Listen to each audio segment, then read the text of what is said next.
Welcome Lund loyalists to John Lund Unleashed. Those watching on YouTube, on the John Lund Unleashed and Bay Area Sports Collective channels. Viewers on X, Instagram, LinkedIn, and Facebook, and Lunders listening to the podcast on Apple and Spotify. John Lund Unleashed, brought to you by 𝐟𝐸𝐵L Sports Medicine.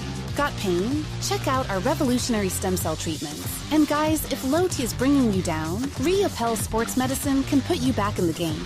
Now all juiced up and ready to go, here's Johnny. What's happening? Thanks for joining us. Relate some technical difficulties kept us down, but not out. Speaking of down, debut downer. No big deal. Rafael Devers did have 2 hits. 𝐃𝐨𝐧'𝐭 was shit. That makes that rhymes, and it was true. The tag by Lee, should he have tagged? Probably would have been out. I do have a full review of the press conference yesterday and lots of stuff from Rafael Devers, some from Bob Melvin, some interesting things from Buster Posey. So if you want to see that entire review, I do have that up at John Lund Unleashed on YouTube, as well as where to get your favorite podcast. So if you want to do that whole thing, you can do it after today's show. I do have a couple of cuts, but I don't want to ruin that whole episode. So I've just got a couple of those. So we'll do that today as well. Let me get myself on the screen in a normal fashion. There we go. That looks good. Welcome. We got a great show today for episode 169. Very nice. If you are new around here, please make sure you subscribe to John Lund Unleashed. At the very least, a like would be greatly appreciated because that helps the algorithm say that we don't suck so much that actually the show is kind of worth it. So thank you for that as well. You see that big B in the left bottom corner there? That is Bay Area Sports Collective. That is my show, John Lund Unleashed, a bunch of former KNBR guys. You've also got Tom Tolbert. You got Polymax Particles. Today is Wednesday, so they'll do the night shift, right? The night flight for Polymax Particles with Creative Tony. Rod Brooks is here as well, and the Quality Hang with Rod Brooks, plus the great Amy G. Remember her from Giants Broadcasts, and she does a great YouTube show and podcast on women in media. And then you got former Giant Jeremy Affeldt as well. So that is the Bay Area Sports Collective. We're also always adding, and I don't even know when the shows are on all the time, so make sure that you have your alerts on there, as well as here on John Lund Unleashed. Welcome this morning to those watching on X at John Lund Radio. We always get a bunch of people watching on X, so please, if you would like, please migrate over. That would be tremendous if you would migrate over to John Lund Unleashed if you're watching there. But that is cool that you're watching, however you're watching. I appreciate it. Also on Instagram. Good morning to those watching on Instagram at John Lund Unleashed. Maybe LinkedIn, Facebook, my Facebook, John Lund, which is my personal account, which we can be friends. And also on John Lund Unleashed, I put stuff up there as well. So any way that you're watching, thank you. Maybe you're watching a little bit later. Maybe you're listening on Apple, Spotify, or wherever you get your favorite podcast. However you're doing it, please make sure you subscribe, like, and tell all your friends and enemies so that we can grow this great community that we have started. All right, we got a lot of things to get to today. The chalkboard, which if you know around here, right there to the right of me, or left, depending on how you're standing. We'll go through that. We'll say a roll call this morning as well and say hello to those in the chat room this morning. So good morning to everybody, and we'll do that in just 1 second. But you know what we've got to do here. We got to thank our fine sponsor, Dr. Jeffrey 𝐟𝐸𝐵 and 𝐟𝐸𝐵 Sports Medicine. If you click on that QR code right there, you could feel as good as my wife. You're like, what? What are you talking about? She's had issues with her elbow, her shoulder, her foot, and Dr. 𝐟𝐸𝐵 has taken care of it. I don't know how stem cell works. I just know this, that Dr. 𝐟𝐸𝐵 is one of the best. He is one of the first to do stem cell in California. He did it for Bartolo Colon. He only pitched till he was about 900 years old. So that kind of probably works. I don't know the science behind it. I just know my wife used to put ice packs all over herself. She couldn't, we'd go on walks and runs and things like that. She'd be like, man, my foot is killing me. That's not the case anymore because of Dr. 𝐟𝐸𝐵. She says it all the time, and I've told you this. Vegas, Arizona, we've been to some different places lately on business. She's like, I couldn't be doing this without Dr. 𝐟𝐸𝐵. So first and foremost, Dr. 𝐟𝐸𝐵 is the master of, and those are my words, of stem cell treatments. And so there's that. Now, if you can't get to that QR code, all you got to do is look them up. Your favorite search engine. 𝐟𝐸𝐵 is spelled 𝐟𝐼OPELLE. Dr. Jeffrey 𝐟𝐸𝐵. He's right there in San Ramon. Certainly worth it if you're in the East Bay, and more than worth it if you're not. I'm telling you, we do the low T with me. Go in there every few months, do the blood test. Then he hits me up, and I'm good for like 3 or 4 months at a time. And I was doing this before for years, getting shots every single day, every single week. And it's so much more convenient. Works great. metabolism's faster. I feel better. You just feel like yourself again. I highly recommend Low T with Dr. 𝐟𝐸𝐵𝐿. And as I always tell you every single day, those aren't just the only treatments he does and the group does there. Make you look better, feel better, men, women, whatever the case may be. Just check out the website, Dr. 𝐟𝐸𝐵𝐿, 𝐟𝐈OPELLE. You can Google it or use your favorite search engine. Thank you very much. All right, episode 169, 1 year since Willie Mays has passed away, and the great �RAJ died last year, who's the best, voiced the eulogy for Willie Mays, and it was absolutely amazing. So I'm going to play that for you before anything today. Devers' debut, he was good. Runners in scoring position, 1 for 13 was not. I don't know what 𝐃𝐨𝐬 was thinking in the 8th inning. Should Lee have tagged on that play? Probably would have been out, but you put the pressure on the defense. Leave it up to 𝐃𝐨𝐬. He doesn't get it done.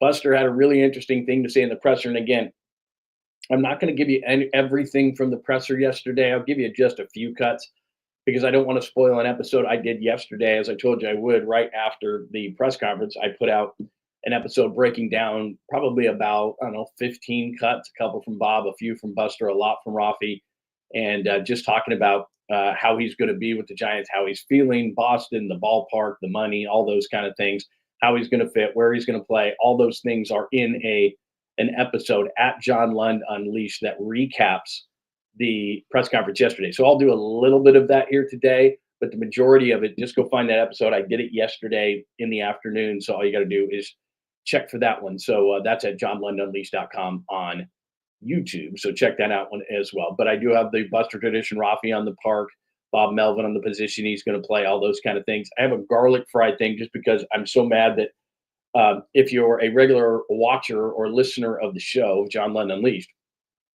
you know that my dad was officially the fry man. That was his license plate. And I don't mean fry as in acid. I mean fry as in French fries. That was his profession. He sold them. He bought them. He was a food distributor. And on his license plate in Idaho, famous potatoes, the potato capital of the world, he had fry man on there. And for a brief period of time out of college, when I wasn't sure that I could make it in media and was making about $12,000 a year as a writer, going, I can't live like this. He said, well, why don't you come to work for me for a year? And I went through potato plants and French fries and all that kind of stuff. And I was like, okay, after a year, I was like, this isn't for me. But this gives me all the motivation I need to bust my ass in media, which I did. And 30 years later, here we are. But I know the business a little bit, but he was just obsessed with fries. I told you this. We would dumpster dive after we would eat at restaurants because he wanted to know what kind of fries a certain restaurant or chain was using and if he could beat that deal. And it was just his whole life. So they did a thing on garlic fries, and I'm like, I got to play this on the show. And then the last thing it says right there is 𝐿 at Fenway. I sent this out on social media at John Lund Unleashed. So just a quick once over before I get into everything today and say good morning to everyone. And I guess you could call this a little bit of an offshoot today, as I don't have that up there today. But 𝐿 at Fenway. So my son is a huge A's fan. We moved here in 2010, and he just was a huge A's fan because when I was working for 95.7 The Game, when it got into existence, I was the pre-half and post guy for the Raiders, and we carried the A's. And so he actually got to do a first pitch at the A's, became an A's fan. The Giants are winning World Series, so he was kind of anti, because all of his friends were Giants fans in East Bay, and so he just became an A's fan. But then as the A's continue to trade players and do all that kind of stuff, it's not that he's not number one still an A's fan, and he's frustrated about Sacramento and Vegas and all those things. But he became kind of a Boston sports fan. We were playing a video baseball game, and David Ortiz kept hitting home runs off me, and he was laughing and thought it was the greatest thing ever. And he was, of course, David Ortiz. Took a shine to the Celtics, to the Patriots, unfortunately, and he's a Boston sports fan. So he's back today. He's working for a team called the Brewster Whitecaps. And if you know anything about baseball, it's the Bat League. It's the 𝐾𝐿 League. It's the big league where a lot of the college all-stars go before the draft to prove that they can hit with a wood stick. So almost anybody is anybody. I mean, Buster Posey played there, Pete Alonso, like just oodles and oodles of all-stars and great players and everything. It's the number one summer league. And he is there with a team called the Brewster Whitecaps. And today they were practicing at Fenway Park. So he had full run of Fenway Park as the team practiced. He could walk anywhere. He'd never been to Fenway. And it's so funny. I'll play the video for you at the end of the show. He's talking so fast in the video. that I thought he was going to start hyperventilating. He's so excited. So, he's been doing this media thing. He's a senior at Arizona State at the Cronkite Broadcast School, and he's covered a bunch of stuff. He was the beat writer for Arizona State football, Arizona State baseball. He covered the Super Bowl last year. If you've been with the show for a while, he was our correspondent from New Orleans. I mean, he's done some things, especially at his age of 21, that most kids haven't done. So he's not easily shaken or rattled. And I wouldn't say he's shaken or rattled in this video. It's just, you can tell like his fandom is just coming through, and it's pretty hilarious. So anyway, we'll play that to end out the show today, and I think you'll get a good laugh out of that. Not that he didn't do a good job, but that he was at Fenway Park going, "Are you kidding me?" Which is a dream of his. So anyway, it was pretty cool to watch that kind of a thing. He sent that to me this morning, very early in the morning. So anyway, I'll get into that as well. But let's say good morning to everybody before we jump into a very busy episode 169. Dom, yeah, you're exactly right. Bobby Evans' secret weapon, the Cape Cod League. It's cool back there. And hopefully we're going to get a chance to go back there this summer to see a Red Sox game with him. But he's basically working every day in the Cape. So we'll see if we can come around. Good morning to Francis and Dom, and John Joseph is here this morning. Good morning to everybody hanging out. Sorry that I was a little bit late. We don't need those stinking badges. Good morning to you. The 1420, the Nutter. It's not a show without you. James, good morning, my friend. Joy, it is always a joy. And another person, it's not a show without joy, that's for sure. Jake, good morning. I hear you on Casey Schmidt. We shall discuss. Hurleyberg, good morning, good morning, good morning. Yes, episode 169. You got me. Kyle is here. Aaron is here. Anthony is here. Great turnout today. Folsom Steve, good morning. Taylor, hello. Rock, one of my favorites, is here today. Kenny Smith is here today, not from TNT. Our Kenny Smith is here today. Danny, good morning. Danny in the Valley of the Sun. It's probably what? Sports Girl for Life. It is amazing to see you again. Very nice to see you on this Wednesday hump day edition of the show. Christopher, one of our Lund loyalists, is here today. Excellent to see everybody. Good morning, good morning, good morning. If I did not say good morning to you, I will get to you at some point over the next while as we are together. All right, let's finally get to stuff in episode 169. So I don't mean to bring you down at the beginning of the show, but I think it's more important than anything. I mean, the reason why I'm going to play Willie Mays to start here is not to bring you down, but it's been 1 year. And I can remember, and just like you probably can, we knew he was sick and he was in his 90s. And the way I look at life, or the way I look at death really, is, if someone dies early, I mean, that's tragic. I mean, my father passed away with pancreatic cancer at the age of 74. And from diagnosis to death was 84 days. They called me about 10 minutes before a show one day when I was working at 95.7 The Game. It was 10 to noon, and Papa and I were doing the show from noon to 3. And I knew that it was not good when my dad was calling me at 11:50, because he just wouldn't do that. He knows that I'm prepping and everything. But he called me, and I said, "Is everything okay?" And he said, "No." He said, "It's not." He said, "I have stage 4 pancreatic cancer." And right away, I'm like, "We're going to do everything we can. We're going to," and he was like, "Look, it's just too late." And, it floors you. And so that's tragic to me. Or, someone losing their life in a car accident, or just overall, it's just someone passing early it's just the worst. It's just the worst. And Willie Mays dying at 93. I'm not saying it was fun. I'm just simply saying that there's a man that lived an amazing life, and it's a true celebration of life. And I remember when John Miller gave us the news, and remember the Giants were at Wrigley Field, and it's jarring and shocking. And no matter how old he was, Willie Mays just felt like that figure that was going to live forever, and he was never going to pass. And we knew that he was in poor health, and vision was gone, and all the ailments that happens as you get older. But Willie Mays was just one of those iconic figures, right? And it still hurt. It was still a gut punch when he died at the age of 93, but it was truly a celebration of life. So I'm not playing this to be a bummer to start out the show. I'm playing this because Willie Mays was a celebration of life, and it happened 1 year ago today. And the reason I'm playing it first as well is because one of the things, I don't want to play everything, like I said, from the press conference, because I have a separate show for that I did yesterday. But one of the things Buster Posey said yesterday at the press conference, which is something I'm going to play for you today, one cut from it, which was tradition. And I think that that Farhan Zaidi just didn't understand that his nose was so far into analytics and in a book and all these kind of things that he forgot what the Giants were. He forgot about the tradition of the Giants. He forgot about the greatness of the Giants. That this is one of the best franchises in baseball. This isn't, and I don't want to disparage anybody, but like, this isn't the Marlins or the Diamondbacks or, a team with very little tradition. This is one of the blue blood franchises in baseball. And Willie Mays and Willie McCovey and Juan Marichal and Orlando Cepeda and Barry Bonds and on and on and on and on and on. This had Gaylord Perry and just all these players who have come through San Francisco that are amazing players. And this is a Cadillac franchise. And I think that maybe Farhan forgot that. People want to play here. There is a tradition. The Red Sox have a great tradition.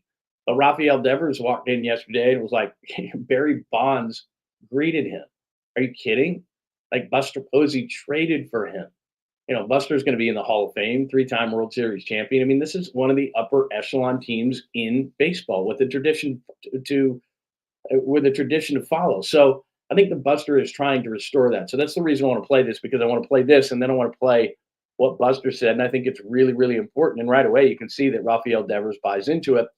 But here is 1 year ago today, and the great Raj Mathai honoring Willie Mays, who passed away 1 year ago today at the age of 93. Ask someone who's the best baseball player of all time, more often than not, the answer is going to be Willie Mays. Not just fans, but fellow Hall of Famers will tell you the same thing. Well, Mays was just the greatest. I mean,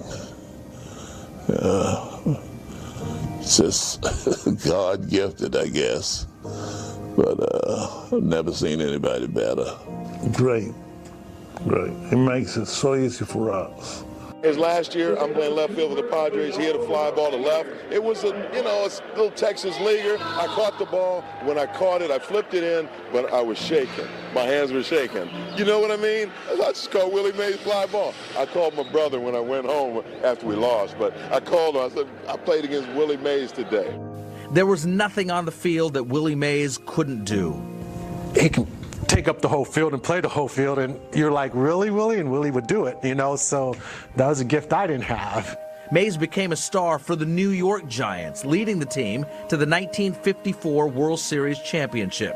When the Giants moved west here to San Francisco in 1958, the city immediately fell in love with the 𝐬𝐻 Kid. It's been a really, I guess, good run for me, because when you can come into a town and people love you the same way where you came from, to me, that's wonderful. I think it's just a magnificent type of way of getting along with people. Mays tried bringing the Bay Area its first World Series title back in 1962, only to fall short, losing that agonizing Game 7 to the Yankees. It's a shame we just never had a chance to win something more for you since I was playing. 1962 was a good year for us out here. We won the pennant and everything, but we didn't win the whole thing, and that's one of the things I regret. Though he never won another World Series, Mays was named an All-Star 24 times, and he hit 660 career home runs. He retired with the Mets in 1973, and soon after returned to the Bay Area. In 1993, when his godson, Barry Bonds, signed with the Giants, Mays was once again a fixture at the ballpark. My dad was my teacher. Willie was my godfather. Willie was my idol. There's, two comparisons here. To be a young kid and have a dream to be a baseball player, and then the person you idolize is your godfather. What other gift do you want from that? All I cared was love, that he cared about me as my godfather and that I was good enough for him. Mays loved to smile, and he never lost his desire for that good game of cards in the clubhouse. Even legends from other sports like Muhammad Ali would come pay a visit. In 2015, President Obama awarded Mays with the Presidential Medal of Freedom, the nation's highest civilian honor.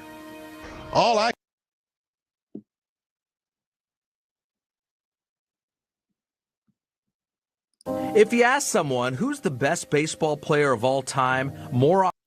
Sorry about that. We lost that at the end. I thought it was going to go down to, there was a couple more minutes I thought that was left on that whole thing, but it got cut short. But the whole point is that 1 year ago today, that we lost Willie Mays. And I just wanted to play that because yesterday I was starting to think about this, and I knew that today was the year anniversary that Willie Mays had passed away. And I'm going to tie this in, and we're going to get more into what happened yesterday at the press conference. But Buster started talking about tradition was the first thing he said. So Dave Fleming was the master of ceremonies. And like I said, I'm only going to play a few of these cuts because I have an entire show that I did yesterday dedicated. It's only about 20 minutes to the press conference yesterday and my comments and my thoughts on what I saw yesterday and what I heard. So you can go see that at johnlundunleashed.com or John Lund Unleashed on YouTube or johnlundunleashed.com. I've got it there as well.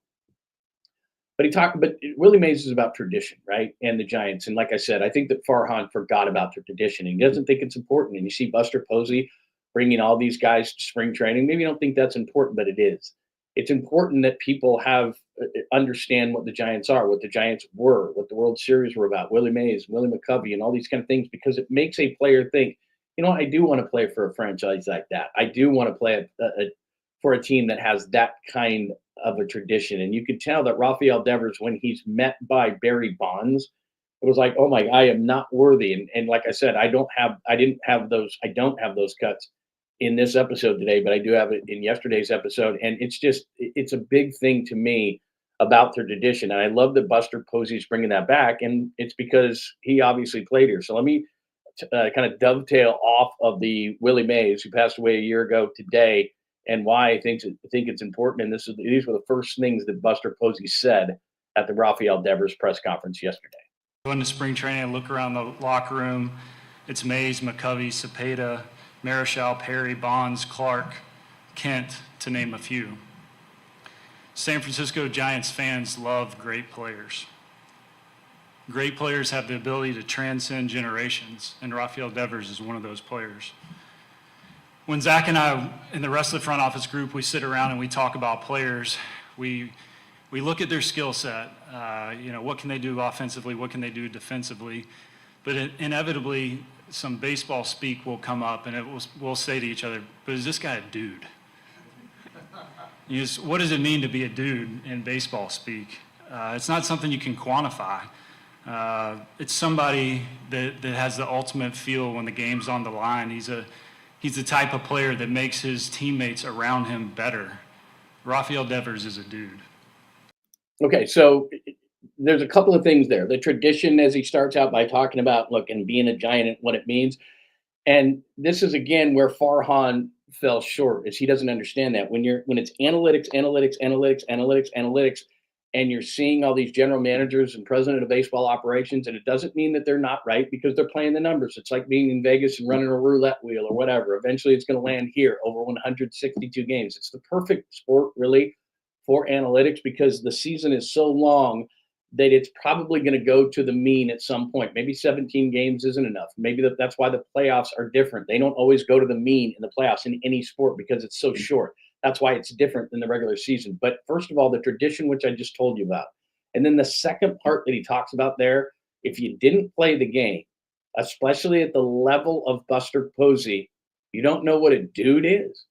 And Buster Posey and other players around the league, they know that guy's a dude.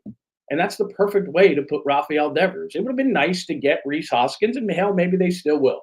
Be nice to get middle Ryan O'Hearn or any of these other guys that they were talking about before they made the Devers deal. They're not bad guys, but they're not a dude. And you could even tell last night in the lineup, Devers comes up for the first time, hits a double, knocks in a run. Comes up late in the game, hits a single, extends the game. And we'll get into the game a little bit more in a second, but just every time he came up, and I don't know if this is going to fade or not. Believe me, I was working, and then I got the TV here in the studio, and I had it on. But every time he came up, I was back on my couch watching.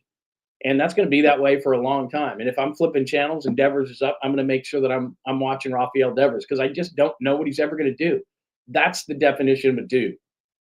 And that's the difference between a guy who's got the analytics and he's staring at it and that's all he's looking at, which was what Farhan was, and Buster Posey, who's going to combine the two. It's not that he's ignoring the numbers, because you're stupid if you ignore the numbers. But is he a dude? That's what he just said. And the Giants are getting back to that to a certain extent. Rafael Devers is a dude. Whatever the numbers say, the numbers say. By the way, they're good.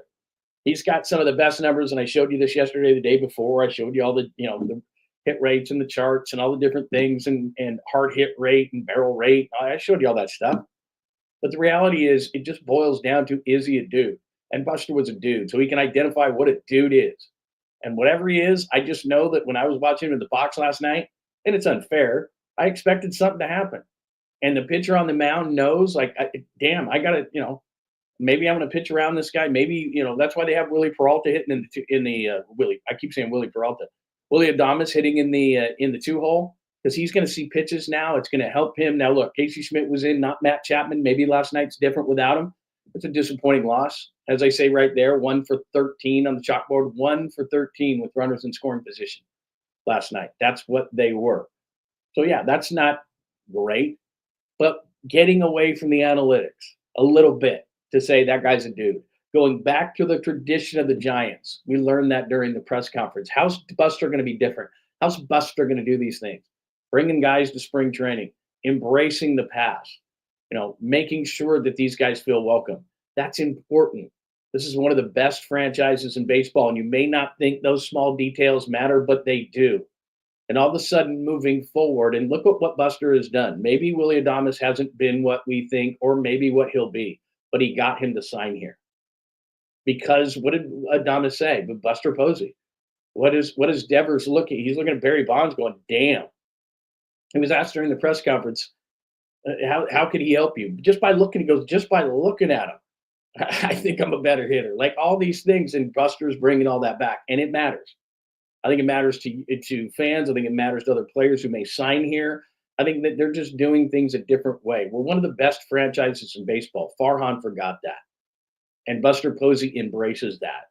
And others are going to follow, because he doesn't take a back seat to the Dodgers. He doesn't think that the Dodgers have a better tradition than what the Giants do, or the Yankees, or the Red Sox, or the whatever franchise you want to talk about. He looks at the Giants. Buster Posey is on a par with all those teams, and he's right. So stop acting like a small market, mid-market. We're the little brother over here just up in Northern California, and the Dodgers are going to dominate everything. That's not how Buster thinks. He thinks like a player. A player doesn't walk into Dodger Stadium thinking, well, we're already beat on this game. Buster never thought that. He walked into a game going, we're winning, and I will help us do that. That was his mentality. He didn't think they were going to lose, and that's the mentality he's bringing to president of baseball operations. We're not inferior to the Dodgers. We just got Rafael Devers. We've got enough pitching. He may not be done doing this. Believe me, he was asked that by 𝐾𝐿 yesterday, and I thought it was hilarious. And he goes, hey, man, you guys aren't supposed to do that to me. Basically, 𝐾𝐿 said to him, you don't have to be done, right? And they don't. So we'll see. But I thought that was really important, and I wanted to tie that in with Willie Mays, just the tradition of what Buster Posey was saying. So again, episode 169, 1 year since Mays, the Devers debut. Let me share I think I have the box score, do I? Yeah, I do.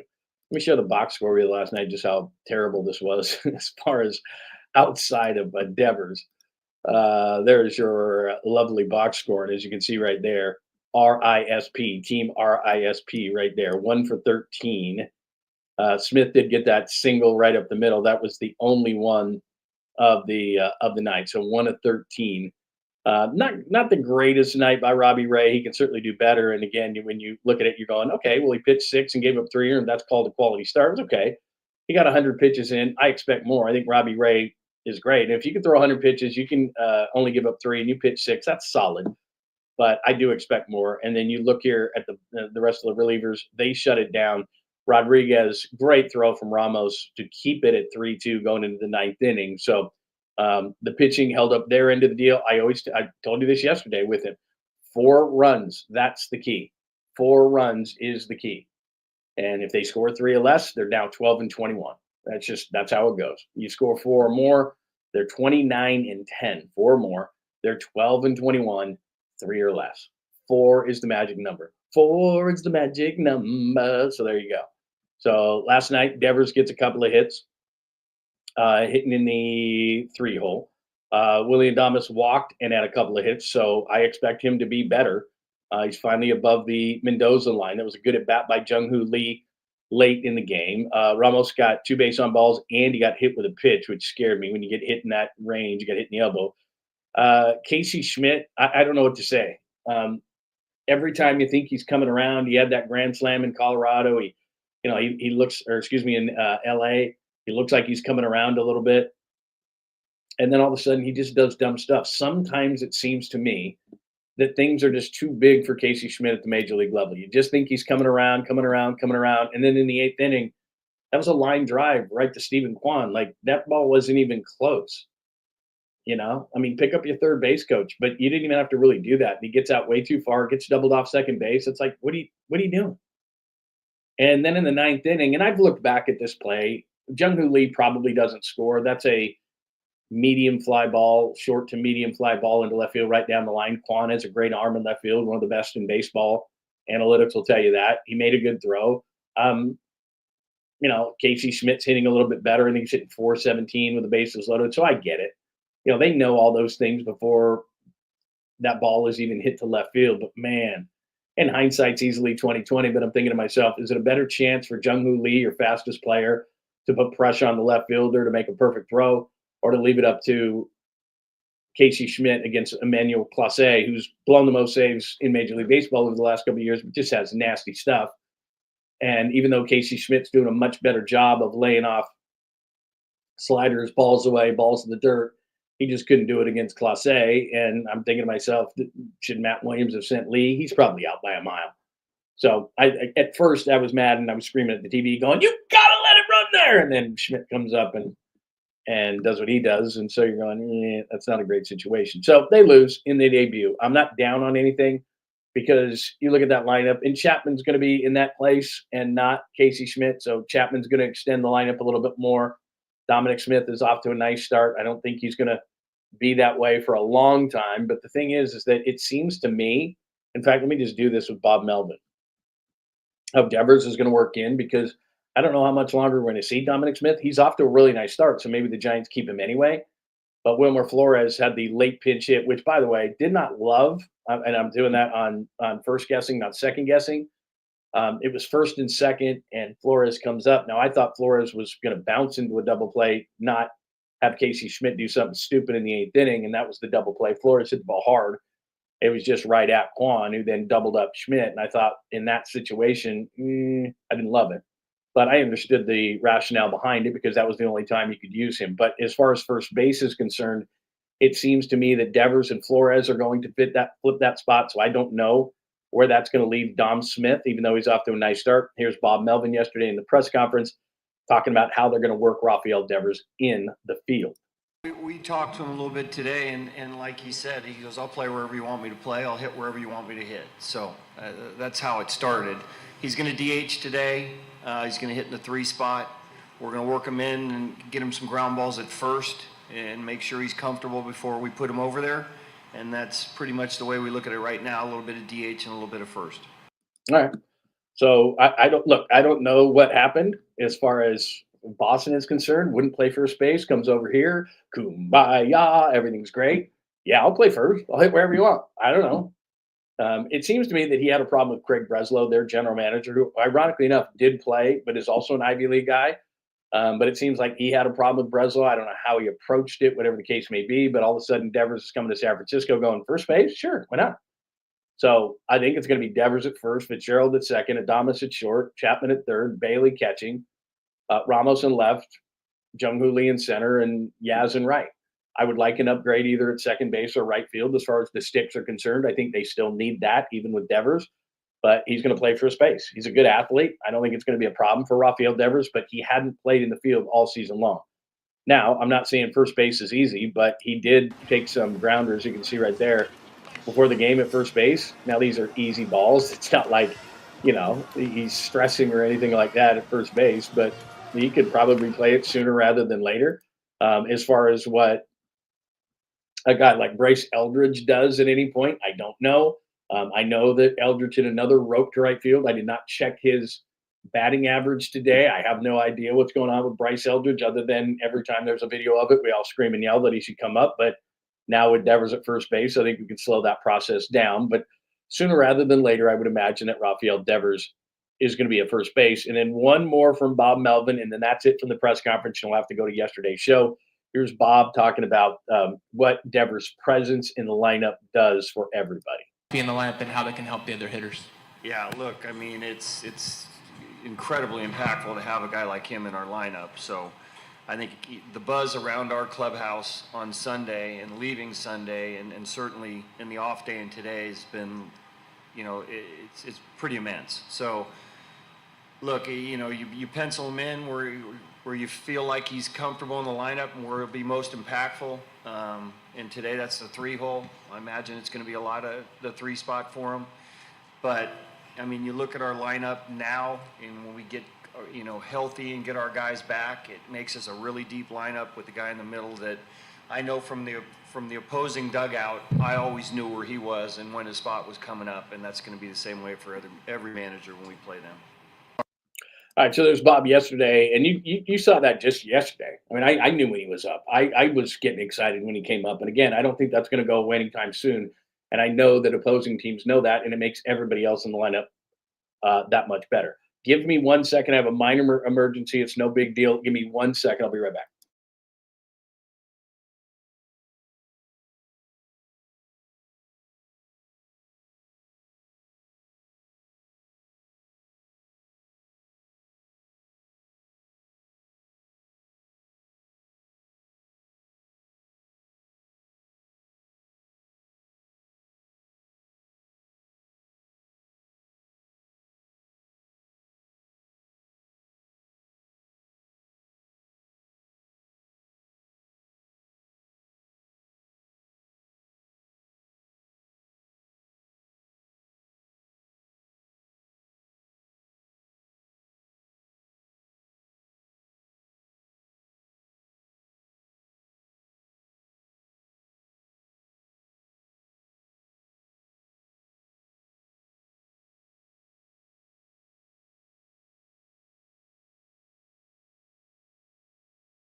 All right, the joys of doing the show from home. I taking care of what I had to take care of. It was just a neighbor thing. So we got this thing.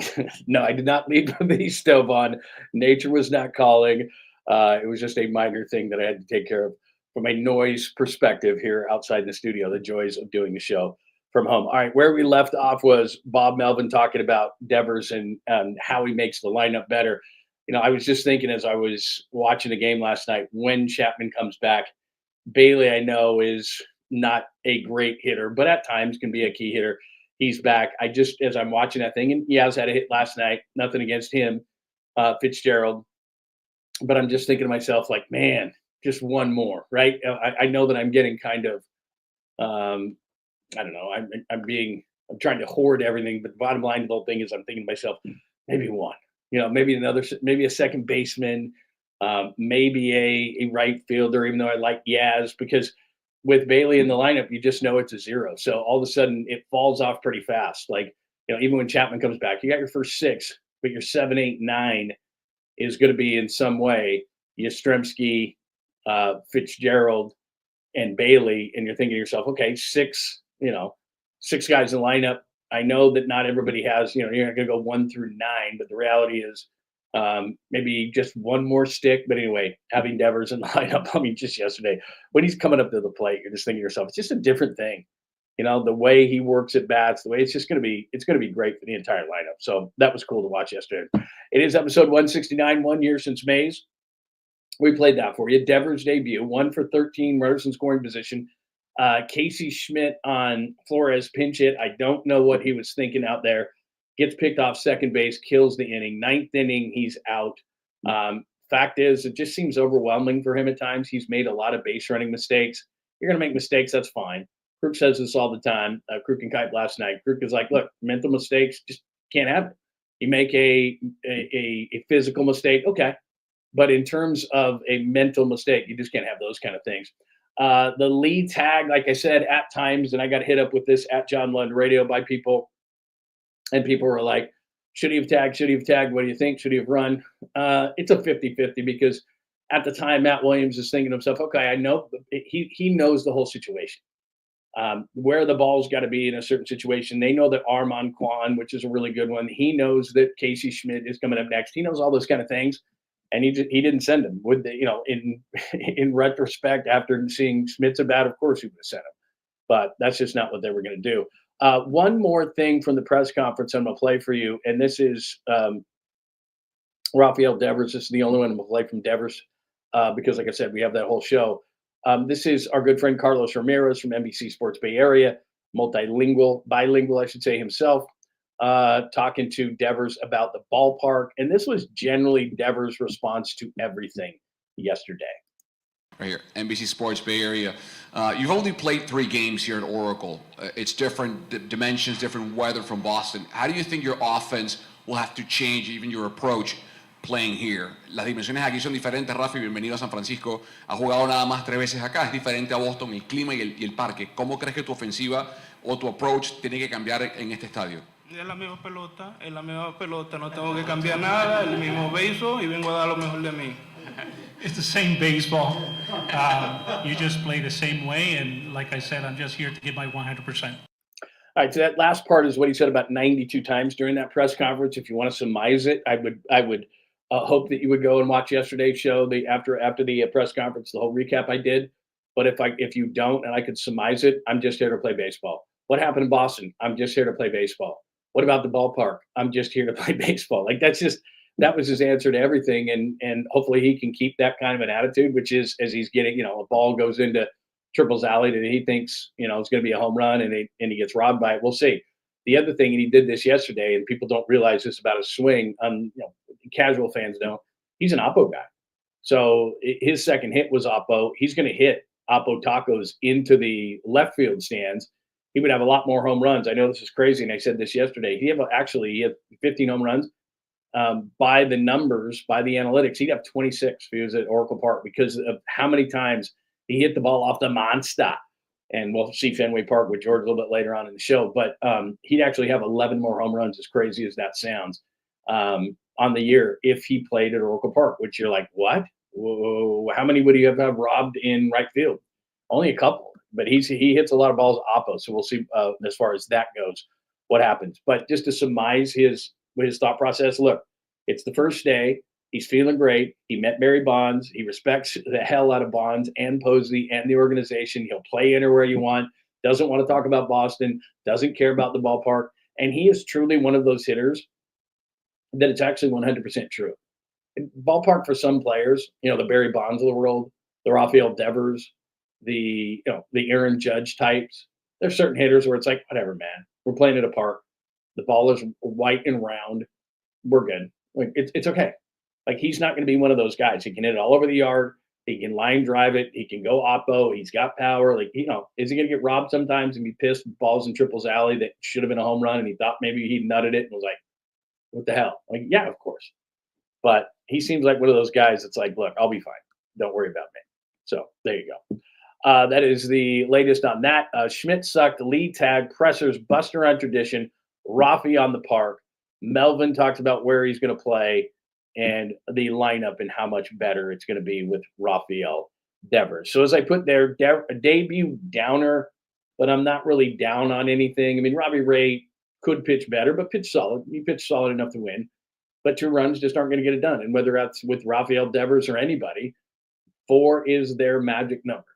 29-10 with 4 runs or more, 10-23 now when they score 3 or less. That's just what it comes down to. So they've got to be better. And Devers did his part. He had 2 hits. And by the way, after the game, he said he was nervous. He said he was amped up. So imagine what happens when this dude relaxes. I mean, we're going to probably expect too much out of the guy. Like, hey, man, you came here. You got to get hit every time you're at bat. Like, he struck out a couple of times last night. I was like, the hell, bro? What, you strike it out? Like, unbelievable. So anyway, there you go. That is the latest as far as Devers is concerned, Melvin is concerned, Buster is concerned. And if you want more, like I said, just make sure that you hit me up yesterday's show. I posted that. Well, I did it in the afternoon, and then I put it out. What did I put it out? About 9 o'clock last night. I think it shot out because I wanted it to be after the game. You can take a look at it. So again, late last night, however you look at it, I sent that whole press conference out and did a whole show on it. All right. The reason why I wanted to talk about garlic, well, before I get to garlic fries, let me just, anything from yesterday, questions, comments, thoughts. Do remember, if you want to support the show and at the same time get your questions, comments, or thoughts on the show, all you have to do is hit me with a super. So let me make sure that nobody else has got anything on either Willie Mays, the game last night, 𝐃𝐨𝐧'𝐭, whether Lee should have tagged, or anything on Rafael Devers. If not, I'm going to move on to fries. I'm going to tell you why I'm going to do that in just a second. No, you know what? Yesterday was garbage day. It wasn't that. It was just, and I wasn't necessarily fighting with my neighbors. That's not necessarily what it was. But there's something, it's something like, not a fight. I wouldn't call it a fight. Anyway, it's something, but it's not a fight. I'm not going to say that. Let's see. Good morning to, did I say good morning to Joji and Pine Needle and other people that have stepped in? Posey, did I say good morning to you? Good morning, good morning, good morning, as we've got a bunch of people in the chat room today. Very, very cool. All right, let me do the garlic fries thing. Now, you know garlic fries, and I don't know why this hit me the way it did, but I saw it on social media today, and it got me to thinking of my dad. And like I told you, he was fry man. Lived in Idaho later in his life. He was a major distributor of French fries. You probably ate many French fries that he either sold, distributed, helped produce, whatever the case may be. That was his whole life, French fries. And so I was bummed this morning, to be completely honest with you, for the first time in a long time. My dad passed away in 2014. So, there's no reason to be sorry or anything. You know, you just, anybody who's had anyone close to them pass in life, you don't ever get over it. You just get used to it. I mean, that's what I tell everybody that's going through something like that. You don't get over it, you get used to it. We were very, very close. But it's been about 11 years, so, I'm fine. And so, anyway, there's very few times at the beginning when someone close passes away and you called them a lot or you texted them a lot. It's kind of hard because it's almost instinctual that you will text them or call them or want to call them or text them. I used to call my dad's number just to hear his voice on a voicemail, but those days have passed, and I don't, I know that I can't call him or talk to him or whatever. But there was this piece that was done on garlic fries, and it made me think to myself, man, I wish I could have played this for my pops because he would have been excited about it. So I'm going to play it for you. And garlic fries, but I'm just going to play it because I can't play it for him. Giants. The two are almost synonymous. An iconic franchise, an iconic snack. The Giants have been serving them up since they played at Candlestick Park, and the Gilroy garlic stands have been a mainstay at Oracle Park since the day it opened in 2000. But what is it about these garlic fries that set them apart from the dry, vaguely garlicky fries served at other sporting events? Well, we asked. Meet Chef George Peterson. The biggest thing that we do is here we do fresh parsley. We do chop the parsley by hand. We use raw garlic, so raw garlic is definitely a very intense flavor. It's just a really fresh product with really fresh ingredients that we make on the moment. Probably between 1,000 to 1,200 pounds of fries a game, something along those lines. The garlic fries have been served since Candlestick Park. They actually started off, I believe, in the late 80s, early 90s, and it was an accompaniment with one of our breweries that was on the park serving beer. It was served in one stand that served beer. The line was so long for that we decided to put it into 3 additional while it was in Candlestick. Now we have it in approximately 7 different stands here at the park. Your entire body smells like garlic for at least a day once you've made a bunch of them. So it's a very pungent odor that sticks with you and sticks to your clothes. We did sell 256,000 orders of fries in last year. You can circle the bases 4,800 times with that and go. I wanted to play that. You get the idea, but I wanted to play that for him. Like I was this morning, like, oh, because like fries were his whole life. Fries were my dad's whole life. Like I said, his license plate from Idaho, potato capital of the world, said Fryman. I mean, everybody, that's how they identified him. So I was like, oh my God, I can't play this for him. But did you get 1,000 to 1,200 pounds of fries per game? And I got to be honest, they are good. I mean, they are good. You got to admit. I don't know. I mean, we could have a poll right now. Are they the best thing at Oracle Park? See, I am always, when it comes to baseball, I've told you this before. I'm not a huge beer guy. I'd much rather have a whiskey or an old fashioned or something like that. But at a ballpark, especially when it's warm, a beer is great. And with a beer at a ballpark, a hot dog goes great. It's almost like, you eat breakfast at breakfast and lunch at lunch, whatever. My body is conditioned, and I don't know if you feel the same way, that when you go to a ballpark, you drink beer, you eat hot dogs. That's just what it is. So even if you go out to left field and there's crazy crab sandwiches and all the different things that they have out there, and every ballpark is like this now, and they all have these specialty things and, this, that, and the other, and everybody wants to outdo everybody at all these ballparks. It just doesn't matter to me. Like, I don't go out and eat, other, things other than traditional baseball food. That's just what I am. That's just how my body is conditioned. So if I go to the yard, I buy a big bag of peanuts, and they used to have these things called hot nuts. And by the way, I got to bring hot nuts back to the show for the new people who don't understand. But I don't think they have those anymore. So they have the traditional peanuts. The hot nuts were like obviously a spicy hot, which are really good, but they were in the shell. But so the traditional peanuts every single time, a hot dog or some kind of a sausage every single time. My son's a popcorn guy. I'm not. My son's a pretzel guy. I'm not. I mean, they're okay, but it's not really what I do. And then and I'm trying to think if I do anything non-traditional. Not really. Like, I don't eat a burger at a park. I don't care what the specialty things are at a park. Somebody's got a churro or I think in Arizona, don't they have that dingbat thing or whatever that's like this giant corn dog, whatever. I mean, every park has all sorts of weird stuff. Seattle had the chocolate-covered crickets for a while, like whatever. Like, whatever your specialty is, not interested. I'm going to do some sort of a sausage or a dog or something like that. It might be a brat, it might be a Polish, it might be a fire, it might be a whatever, but I'm going to do that. And I'm going to do a few beers, and I'm going to do some peanuts. That's just what I do. And they can have all the different specialty things. And I've had garlic fries. They're really, really good. And what he talked about is amazing. 1,000, 1,200 pounds a game. And they use real garlic and the parsley. And when you've had them, it's like, it is overwhelming. It is overwhelming. And then when you talk to someone after they've had them, you're like, bro, like, it's garlicky. And everybody likes garlic, but love of God, man. And you can smell those things a mile away. Like, you come around that corner. I don't know. I know they got, what they say, 7 different stands, but you come around that corner, the main one, the Gilroy garlic fries one that they showed. And then you come around that corner, you're like, it's overwhelming. And if you've never had them, you got to have them. I mean, they're great. I'm not saying they're not. It's not my thing. Like, there you go. Mary just said nachos. Nachos are awesome. By the way, while that was playing, this is a great, so I lived in Pittsburgh. Christian says, I was in Pittsburgh last month. They put fries on their salad. So here's the deal, Christian. There's a lot of people know this. There's a sandwich company that's extremely popular there. It's called Permane Brothers.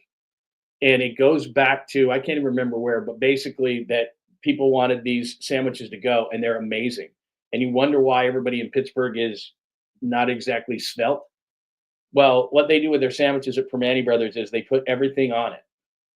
By that, I mean, so the meat, if you just do the basic Permane Brothers sandwich, it's meat, this really good slaw, tomatoes, I don't know if it's onions, I don't know if that's traditional, but they put the fries on the sandwich. The fries are on the sandwich. And like, you're like, can I have them on the side? They're like, no, you can't have them on the side. Like, pick them off if you want. But everything's on the sandwich, because then when you're going down the road, you don't have to eat your fries separately, just eat them. And it sounds gross. It is awesome.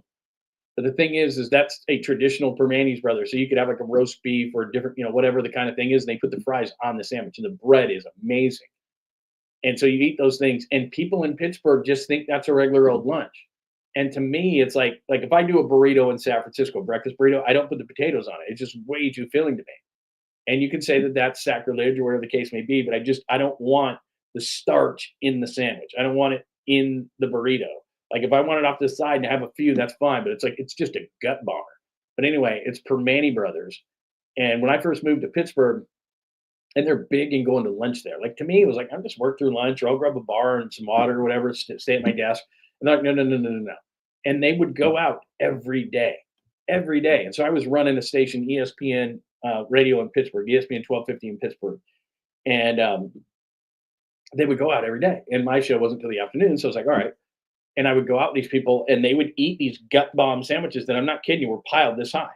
And it was meat and lettuce and tomato and all the fixings and all that kind of stuff. And then the fries, salty, hot fries right on the sandwich. Wonderful, soft, great bread. And don't get me wrong, but like 2 bites into these gigantic sandwiches and I'm done. And these people are like, like they're eating the whole thing. And I wanted to take a nap. Like, I'm like, I gotta go to sleep. But that was the tradition. And Permane Brothers were everywhere. I mean, I had 8 or 10 locations in the greater Pittsburgh area. And then they had them at Steeler games and everything. And that was their big thing. Permane Brothers fries on the sandwich. And it's good. Don't get me wrong. But when people would want to eat there a couple of times a week, I mean, I gained 20 pounds in Pittsburgh in a minute. And I'm like, I got to stop doing this. Like, I'm not going to lunch with you guys anymore. And they would go between like, I mean, whatever the special place was, they liked Hooters there with those like wings that had the breading on them. I was like, I'm good. Plus, a Hooters in Pittsburgh is exactly what you think a Hooters in Pittsburgh would be. As far as the women were concerned, and you graded them on a curve, it was like they were 3s, but in Pittsburgh, they were like a 9, And it was like, no, like, I'm not going. That's what they did. They rotated between Permane Brothers, Hooters, like Applebee's. And it was like, they got like, they got the ribs like at lunch. I want my baby back. And I'm like, you can't eat that at lunch. Like, it's all over your suit. You got a white shirt on. You can't eat that much at lunch. They would just pile it in at lunch. And I'm like, I can't do that. Anyway, there you go. True story. Yeah, you're 100% right. You can't even eat half of it. I mean, it's insane. I'm just like, I'm seriously, I'm not even joking you. The sandwich was so big and it was really good, but they put so much meat on it, as you would think they would do in Pittsburgh, and all the, like I said, the lettuce, or it was a slaw is what they did, and then the tomatoes and everything, and then they pile the fries on it. I'm not kidding you, it's this high, and you're like, how the hell do I even eat that? And it would make fun of me because I would take the bread off the top and eat some of the fries to make it go down a little bit, but fries, they're a side item. So it's like, if I have a sandwich, for example, and I don't eat fries a whole lot, but if I eat a sandwich, for example, or something with fries, I'm going to eat that main thing, and then I might have 10 French fries, right? But that thing, it's like, you got to eat the whole thing. And then they look at you like, what's wrong with you? I'm like, they knew I was a West Coast guy. They're like, West Coast guy, you're soft. Anyway, it's good. Don't get me wrong. It's just don't eat. Yeah, just don't eat. Yeah, there you go. California Burrito Santa has the fries in the burrito instead of rice. No go. Hi, Richard. No go. Like I said, I like rice in a burrito. The breakfast burritos, when they put in, it's really, really good. But when I was at 𝐾&BR, there was a place right across the street, and they had a chorizo breakfast burrito that was out of this world. It was so good. And we were in North Beach. And so there were great burrito places all over, but I could do like the eggs, the chorizo, all, whatever. But when they put the potatoes in there, it was like I could have like 2 bites of it. So I think, no, I'm not doing that. Just keep the potatoes out. That's all I want to do. And it's outstanding. And I can still even only do that like once or twice a month. I mean, just still a bomber. Anyway, all right, we just got into food, which is, of course, random things that happen throughout the show. Oh my God, that's a good call right there.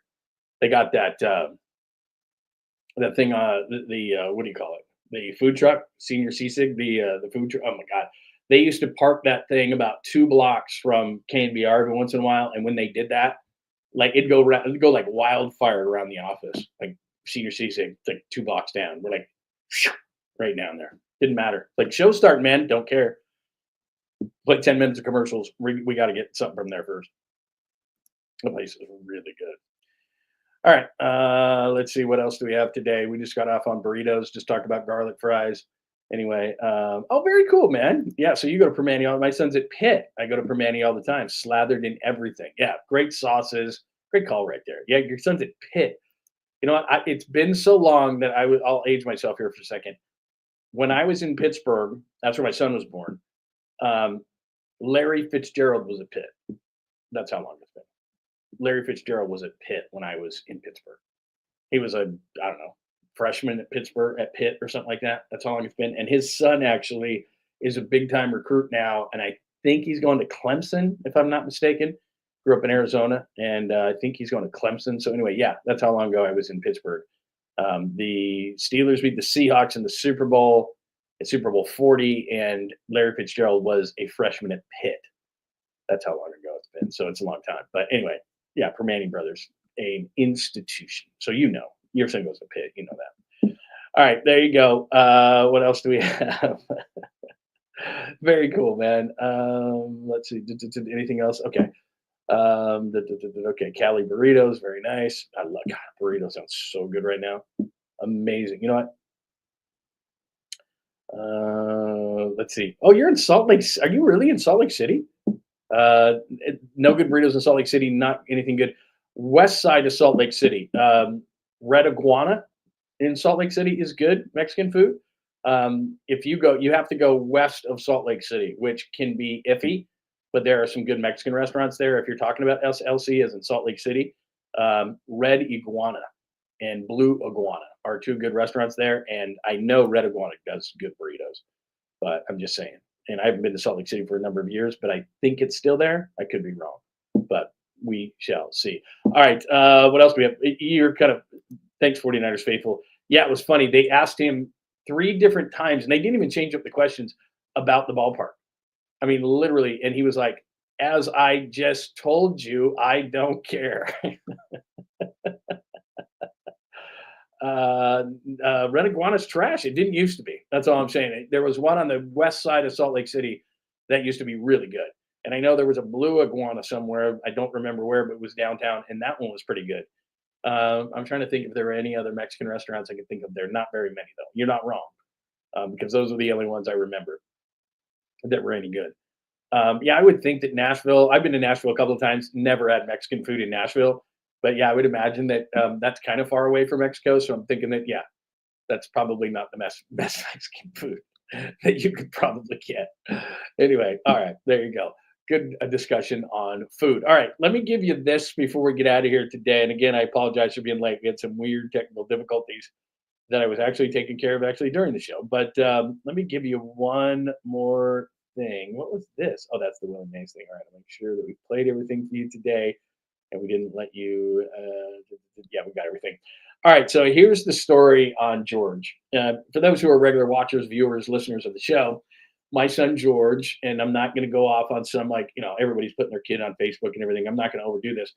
But those who don't know, he's a senior at Arizona State, goes to the Walter Cronkite Broadcast School. For some reason, I tried to talk him out of it. He wants to be in media. He's doing a lot better than I did as far as his approach to it and all these kind of things. He has done some play-by-play. He's done, obviously, a lot of social media, but he covered the Super Bowl last year. He's working this year. Next year, he's going to be covering ASU football, actually traveling with ASU, Arizona State football. And anyway, he's done a tremendous job. They do a great job at Arizona State. If you're thinking of sending your kid for broadcast school, Cronkite at Arizona State is great. Syracuse is great. Missouri is great. Northwestern's great. Washington State's got a great program. He did look at Washington State, decided to go to Arizona State. So he's working for a team, the Whitecaps. I forgot what the first name of the Whitecaps are. But anyway, it's in the Cape Cod League. And today, and he's a huge Red Sox fan, huge, all that kind of stuff. So he calls me yesterday and he says, hey, man, they're going to go down and practice at Fenway Park. And I'm going down to Fenway Park. He had never been there. And so if you've never been to Fenway, it's like dropped in the middle of the neighborhood, much like Wrigley. It's just awesome. But anyway, he's like, yeah, I'm going to have full access to Fenway Park. It's going to be really cool. And so this morning he sends me some pictures and then he posts this video. And I swear, you don't know him obviously as well, but it's almost like he's hyperventilating because normally he's very chill. Nothing really gets to him. He's one of those kind of kids, doesn't really get excited about anything. You're like, hey, George, you just won $1 million. Cool, man. Like he doesn't get excited about anything really, but he's almost hyperventilating here. And so he did a social media post at 𝐃𝐨𝐵 Media, by the way, is what he is on Twitter and all these other social media channels. But here he is at Fenway Park this morning. Brewster, that's the name. Brewster Whitecaps is the team he's working for. And they were practicing at Fenway Park this morning. And he was almost hyperventilating. He was so excited to be there. So here is his social media post from Fenway this morning. And yes, if you're going to ask, he still has the mustache. Here he is. Live from Fenway Park. I am George Lund. since I am from the West Coast, nobody is awake right now for me to FaceTime or annoy or show how cool this is. But I had to tell somebody, and I saw a lot of people taking videos, so I thought I would give an update about how cool this is. We are here with the Brewster Whitecaps. They're practicing today. They're practicing on Fenway Field, Fenway Park, and we are here. As a writer, I thought I would be tucked away in a corner or maybe a small closet, but in fact, we have free reign to walk around the lower section of the field. We are cut off, so I can't run up the green monster and have my fun up there, but we are allowed to be here. I was actually the first person here, and I walked in, and a lady told me that I wasn't supposed to be here, and being that I know no better, I said, maybe you're right. And then somebody else said, you know, he is in the right place, and he's allowed to go wherever. She seemed a little mad about that, but, you know, anyways, we're here. But Fenway gets a clean 10 out of 10 for me. I mean, this is possibly one of the coolest things I've ever seen. I mean, I can literally walk as close to the field as possible. It is sad that they didn't give me field access. Rather, I don't use or need a camera with what I do, so it does make sense that they wouldn't allow me to do that. So I can't get the full experience, but I got about as close as possible. But thought I'd give a little update. We'll see how the practice goes. I got a story to write. I got some interviews to do, which will make for a pretty cool backdrop here. But man, there's no ASU players here. I'd love to get some good Fenway ASU content, but can't be done. I'm always thinking about content, but signing off here. Fenway's pretty cool. Probably cooler than Oracle and SF. I think it's a cloudy day out because they recently lost a third baseman, and maybe I'm the savior that they need at third base. I mean, he's just rambling on.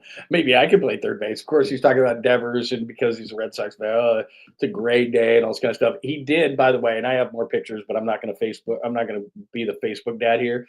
He did eventually get on the field. He did take a bunch of pictures. He did post all that stuff at 𝐬𝐮𝐬𝐫𝐷 Media. And the thing that's so funny about it is, and I didn't know this, is that so he's staying, you know, with a group in a house in Cape Cod covering the Brewster Whitecaps up there in the Cape Cod League for the summer. That's his internship from ASU. And he takes this picture, and the other 4 interns that he's working with are all really cute girls. And I'm like, come on. Like, this kid's got it all. He goes to Arizona State. He's in the Cape Cod for the summer, covering baseball, writing baseball, doing all this kind of stuff, living his life, having the mustache. And then he takes this picture, and again, at 𝐬𝐿UND In fact, I could pull this up real quick. Let me see, because I got to show you this thing. Let me see if I can do this real quick and show you what he's got going here. And I'm just like, are you kidding me? Like, only this kid could get this lucky. Oh, by the way, Jair Alexander to the Ravens. I told you the 49ers had no interest in that. 𝐬𝐿UND Media. Here it is right here. I'm going to pop this up real quick for you just because I think it's ridiculous that that this is his life. God, he's got tons of videos on here. Or maybe he didn't post this on this media channel. I don't know. Maybe he did it on Instagram. So let me see, just really quick. Sorry. Nah, I don't think he did. Nah. Okay, so I could be wrong here. So I mean, I'm not wrong. It's just that he didn't. Yeah, he didn't post that. All right, so I stand corrected. I think he did it on Instagram. He's 𝐬𝐿UND Media on Instagram, so you can go look it up. But he's taking this picture and he gets down to Fenway onto the field, like he said he wasn't going to have, but he did. And then it's like he takes this picture, and you know, I'm thinking, okay, he's going to have like 4, you know, some guys with him, whatever. It's 4 really pretty girls, and I'm like, are you kidding me? And apparently one of them lives with him. I didn't know that. I'm learning just like you're learning. Just Bucky Dent loves the green monster. He does, absolutely, he does. But anyway, there you go. Didn't want to do too much of a proud papa moment. I just thought that was funny. I mean, you know, I mean, again, he did. If you're around, he did the New Orleans stuff for us, and he did the walk and talk. And I mean, you know, it was George Kittle. He's not intimidated by that. You know, he's just talking normal and stuff like that, and blah blah blah blah blah, because that's his personality. But he's at Fenway. He's like, oh my God, this is the greatest day of my life. Oh my God, this is the greatest ballpark. I think this is the greatest thing ever. This woman wasn't going to kick me out, and I didn't think I was going to do it. And I've got a story to write. I got interviews to write. And he's like, and I'm like, ooh, slow down, champ. What are you doing? But he's at Fenway Park for the first time, and he's like, oh my God, this is the greatest moment of my life. And I'm like, okay, very cool. So anyway, I wanted to share that with you as well. Yeah, very cool. I thought it was a very cool moment, and just, you know, it's fun, beginning of your career, and you got all that kind of stuff, and you know, Yeah, like I said, he is living the dream. There is no question about it. I am extremely jealous of what he's doing. But I love my life too. And if my wife is listening or watching, of course, I'd much rather be doing this with you, of course. All right. I think that is episode 169. 1 year since Willie Mays, the Devers debut, 1 for 13 with runners in scoring position as we go down the chalkboard. Schmidt sucked, 8th inning. I don't know what you're thinking. Lee, should he have tagged up? I thought so at the time, but no, when you double back and look at it. Buster, speaking of Willie Mays, talking about the tradition at the press conference and bringing it back, plus saying Devers is a dude. It's not all about analytics anymore with the Giants. Rafi talking about the park. He'll play any position. Bob Melvin talking about where he'll play, when he'll play there. Also about what he means to the lineup. Garlic fries. My dad would have been proud. And Gio at Fenway. By the way, my dad was George. He's George. We got 2 Georges. And there you go. So that is episode 169. Any more questions, comments, thoughts? Yeah, George does not have low T. George does not have low T. He can use a haircut, though, and that mustache, just so you know, I've tried. And they get to a certain age. He's 21. What am I going to do? Tell him to shave the mustache? Too late. It's been going on like 2 years, and that's just what it is. It's the mustache. It's just going to stay. That's just kind of his thing right now. So that's what it is. All right, that'll do it for the show today. Please make sure before you get out of here that you give us a like, which helps the algorithm. Make sure that you are subscribed to the channel. Maybe you're watching on X today at John Lund Radio. You could be watching on Instagram at John Lund Radio. Maybe you're watching on LinkedIn or Facebook, any of those places. Please just migrate over for a minute. Go to John Lund Unleashed on YouTube. Please make sure you subscribe to the channel. Please tell all your friends and enemies as well. If you got any comments, questions, or thoughts, put them right underneath the show if you're watching later. And remember, we're on your favorite podcast way that you listen to the show. So that could be Apple, Spotify, or wherever you get your favorite podcast.